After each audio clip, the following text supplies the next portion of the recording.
So the first half of season 6 of Better Call Saul has aired. So let's talk about it.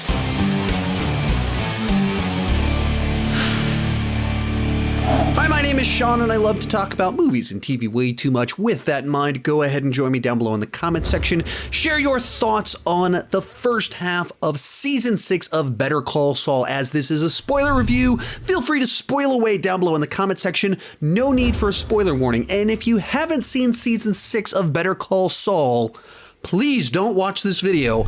I will be talking about huge spoilers, and I will not be warning you after this moment in time. You have been warned. Please, please, please, please, please don't watch this video until you have seen season 6 of Better Call Saul. As I go to this, I'm only going to do my general thoughts on the season. I'll talk about some specific things, but I'm not going to do a breakdown like I've been doing with my other season reviews, just because the season isn't over with yet, and I don't want to talk that way without knowing where everything is going. So it'll just be more general thoughts. Let's get started. And right off the bat, this was an interesting experience for me because I've watched all of the rest of the show binge style. Legitimately, all previous 5 seasons, I've essentially watched a season in a week and then started the next season for the next week. That's the way I've just watched the show both times I've watched through it. And so with season 6, I'm actually having to do the good old fashioned way with 1 episode per week and have to wait. And I think that actually pretty dramatically changed my experience watching the show, because when you usually watch 3 episodes in a row, some of the slower pace, you don't feel it as much because you just over the 3 episodes, a lot of stuff happens and then you see the next stuff the next night. Whereas you get 1 episode and you're like, oh, I want to know what's going to happen. What's going to happen to Nacho? Other thing that was interesting about this season, if you've been watching my previous reviews, one of the things that I've said about some of the other seasons is that they feel very kind of front-loaded or back-loaded with tension, awesome conflict, memorable sequences. And a lot of times the first half of the season is setting up all the great stuff. So it takes its time to kind of get there a little bit, moving the pieces all around to make it happen. And so sometimes you get the less interesting stuff at the beginning, and then it pays off really well at the end. With where they left Nacho, as well as Lalo, their stuff is right out of the gate, edge of your seat, like, oh man, what is going to happen here? It's super interesting. You're really invested in it. So much so that it made it so every time it cut to Jimmy, I was like, no, what are you doing? Let's get back to Nacho. What's going to happen with him? I don't care about Kim right now. Tell me more about Nacho. I want to know about that. And likewise, this is a spoiler review. At the end of episode 3, Nacho dies. And he's been on this journey where most of the people on this show are seeing their descent into bad. Nacho starts out as this guy working for the cartel who's essentially spent the first few seasons trying to take out Salamanca's to remove the crazy aspect of this. And then ever since then has just been trying to get out of the game and trying to protect his father. And by this point in time, he's known there's no good in for him. But can he protect his dad? Can he save his dad? Is what the journey that he's been on. What do I need to do to save my dad? And it leads to this final little run for him where he is desperately trying to find anywhere he can go to keep himself alive. And there's points in time where he's holding his breath in oil, spending hours in a bin of oil, barely able to breathe, in a hotel where he knows something is up, something's not quite right. And then eventually realizes his only play is basically to turn himself in and say a bunch of stuff to alleviate Gus's guilt to the Salamancas. So he has to the guy that's essentially responsible for his death, Gus, he has to do that guy a favor in order for that guy to not kill his father.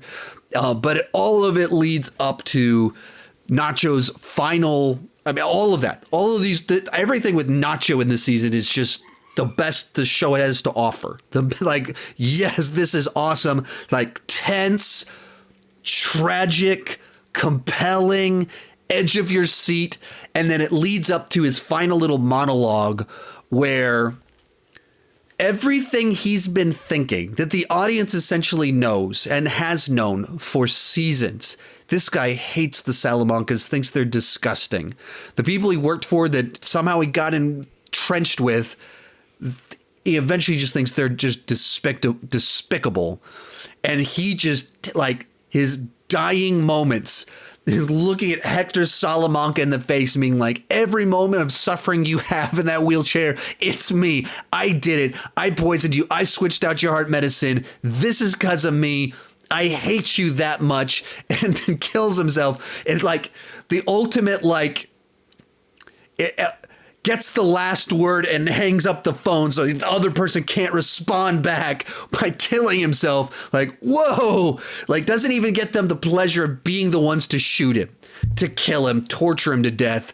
He just says what he wants on his terms and just puts them in their place and then kills himself, and just giving him, like, there's the finale you don't want for him because you like Nacho. He's been through such a ringer the last, like, 3 seasons. It's just been horrible what's been going on with him, all while him trying to get out of the game.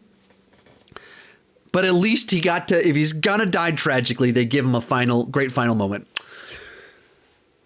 And some of that's so good that all the stuff, like, I just wasn't, like, this whole Kim and Jimmy running this bit against Howard, it just feels like the worst of Kim and Howard. Not writing wise, but you're watching these characters descent into the version of them that you wish they wouldn't be.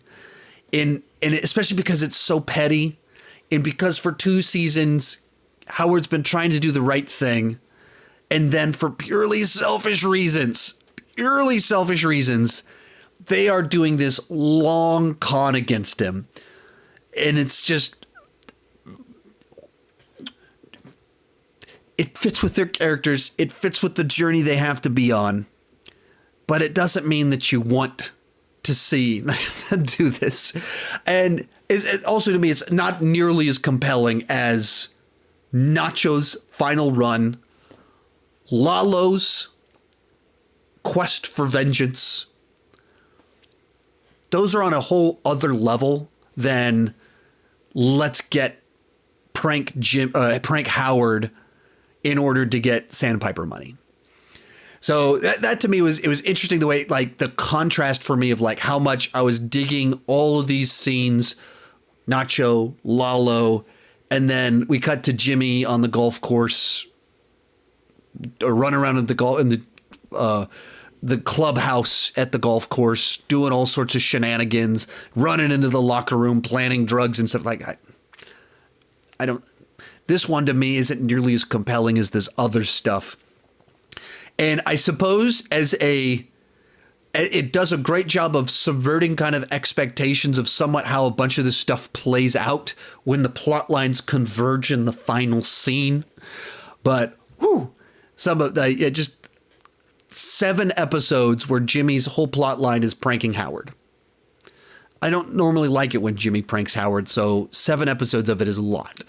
Other ones in there, you get Lalo on this long quest of revenge where he's literally traveling to find all the people tied to Gus's organization, all the little pieces, the wife, the surviving Germans, piecing together everything happening, trying to get, like, what on earth is this plant that Gus is building, who's defending it, and all of Lalo's evil skills. And as much as you don't like Lalo, because of what happened to him, you kind of, like, you're like, in this weird sense, rooting for him. You're not rooting for him. We know who shows up in Breaking Bad, so we kind of know how some of this plays out. At the same time, after what, you can't root for Gus either in any of this. And so at the moment, Lalo's the one that you kind of want to get some payback for what happened to his family, his home, people coming after him. And of course, some of the people that get payback on aren't necessarily the right people, but you're waiting to see where how this pays out. And on this quest for vengeance ultimately leads to a scene where Howard confronts Kim and Jimmy. He knows everything they're doing. He doesn't have anyone else on his side yet, but he's confronting them about it of like, just how could you possibly why are you doing this? And they do this nice little visual thing where they have a candle that when Howard walked in, they see this candle flicker a little bit. And you know, what's that? What's that about? And because it cuts to a candle just flickering a little bit, you remember it. Like really good visual storytelling trick to like indicate someone's walked in. This little flicker of the candle. Howard walks in his whole confrontation. They have this conversation and they show the candle and flickers just a little bit. Like, who's coming? What's going on here? And then you see the dread on Kim and Jimmy's face. And they set up all before this. Lalo's out to do something, and Gus knows it. And Gus is moving around his troops to try to protect the right things in light of whatever Lalo's up to and the information that they have in light of all this. And they to properly make you think he's heading this way.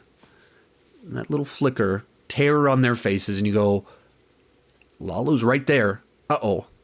Lalo walks in. Howard, nothing to do with this guy. He is absolutely not responsible for anything that took place, any of this stuff.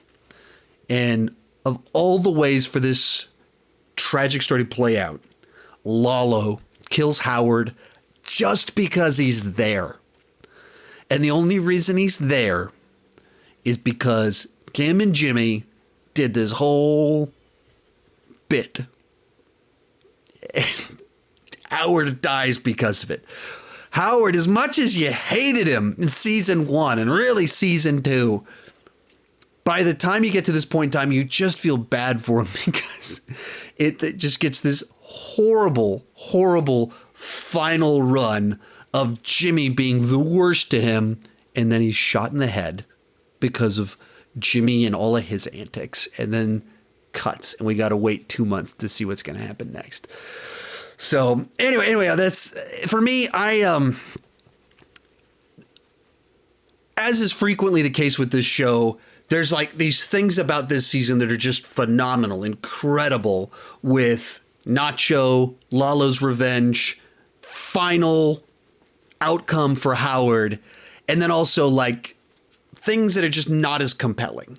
The gap in level of interest for me on some of these plot lines is pretty vast, and spending 7 episodes on Jimmy pranking Howard just for Howard to get shot in the head, like, oh, it's gut-wrenching at times, sometimes in the best way possible, but much preferred watching the stuff about Nacho than Jimmy goofing off at the country club for 7 episodes. So as is always, that seems to be the case with almost all these seasons, that there's like the half that's just the best television ever done, and then the stuff that's like, you got to have something going on there.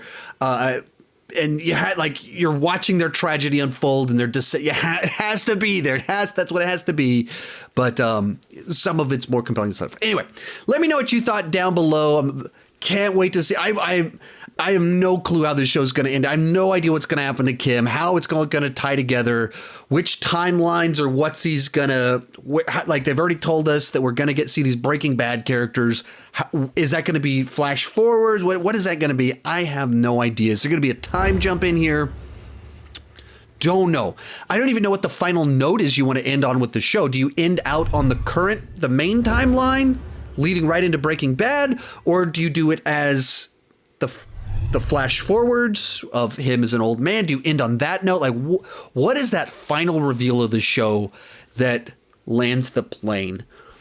And when you know you're working with some of the best writers of the 21st century, television writers of the 21st century, they haven't let me down yet. 2 shows haven't let me down. So what are they going to do? And are they going to pull it off again? I can't wait to see, man. And I have no reason to doubt that they will. So let me know what you thought down below, and can't wait another month and we get to see the rest of this, and I'll have thoughts on it, and I'll have rankings. I'll have all that fun stuff. See you then.